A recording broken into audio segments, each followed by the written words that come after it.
With the way things are right now, I was grateful to be able to return to Japan safely. I wasn't unfamiliar with the Japanese bureaucracy, so when I phoned my local Japanese embassy and asked for the required documents to make the trip back as hassle-free as possible, you know I was prepared.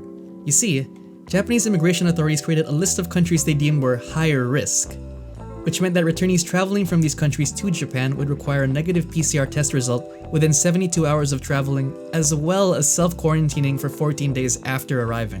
What I wasn't prepared for was the fact that 3 of those 14 days was going to be spent in a small airport hotel, which is where I am right now.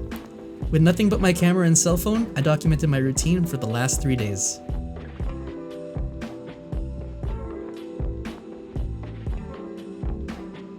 When everyone was checked into the hotel, we were given a thermometer and a room key.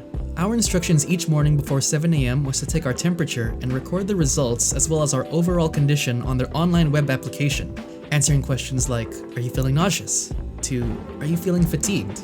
We were told that failure to do so would result in them coming into our rooms to check on us, or just coming into our rooms to remind us to do so. Usually after the whole temperature and health check, I go right back to sleep because I don't like waking up before 7 a.m.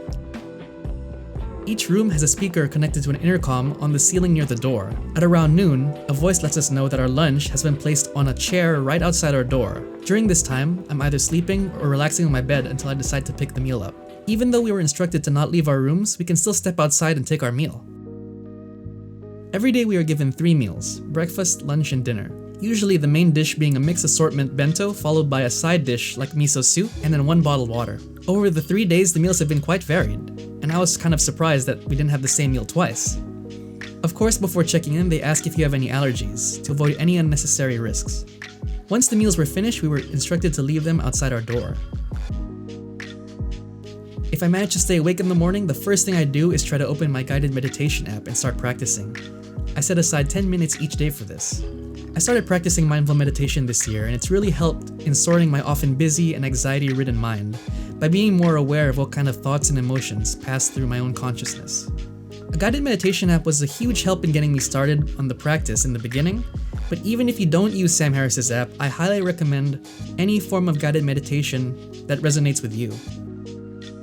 Since the only 2 major electronics I had with me were my phone and my camera, and there was only so much I can document and do in a small hotel room, I spent most of my leisure time on my phone.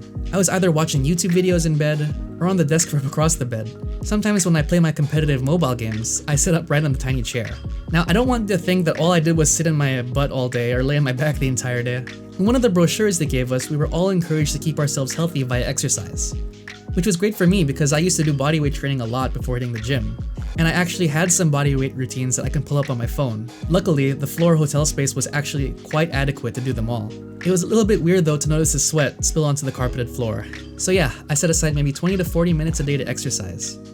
Even if there was nothing going on in the day, it was sometimes difficult to get myself to exercise after laying down for hours. It's times like this where I wished we had some coffee.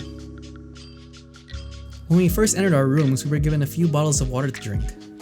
In terms of refilling them, I was a bit hesitant to go right for the tap as this airport hotel seemed a little bit dated. Upon checking in, we were given a number to call for general inquiries or to ask for things if we needed them. I went ahead and asked them if drinking the tap water was okay. I was informed that if I needed any water, I had to ask them for some regular bottled water. When I did this, they asked me, "How many do you need?" And that's what I found out. There was pretty much no limit to how many water bottles I could ask for. To anyone who knows me in real life, you know I often preach about the importance of hydration. So I was drinking a lot of water. You get the idea. It seemed kind of wasteful on their part, but in the end I needed to get hydrated. And these bottles can be recycled anyway. So unless I missed anything, that's pretty much what I've been up to in those 3 days of airport hotel quarantine. Not too much of a departure from my usual home routine, except for not having a computer or a laptop to use, and of course not being able to go outside. I wasn't uncomfortable except for maybe the fact that we weren't allowed to open our window, and I don't actually know why. It was just closed shut. At night is when I start doing my daily journaling. It's something that I started to do this year along meditating, and it's become a habit of mine, always at the end of the day. I think it's a really great way to sort out my thoughts, and to even look back and see what kind of frame of mind I had at the time. This year I also started to listen to some audiobooks from Audible. I finished Dale Carnegie's How to Stop Worrying and Start Living. I highly recommend audiobooks for anyone with a busy schedule that can fit in listening to one in between their activities. In the morning of the last day, we were each given a small vial that we were supposed to fill up with our spit. It was important to do this before eating or drinking anything, which is why it was so early in the morning, and that way they can take an accurate antigen test. Once the negative test result came in, we were all allowed to leave and return to our homes for the remaining 11 days of self-quarantine. And of course, we had to get our own transportation.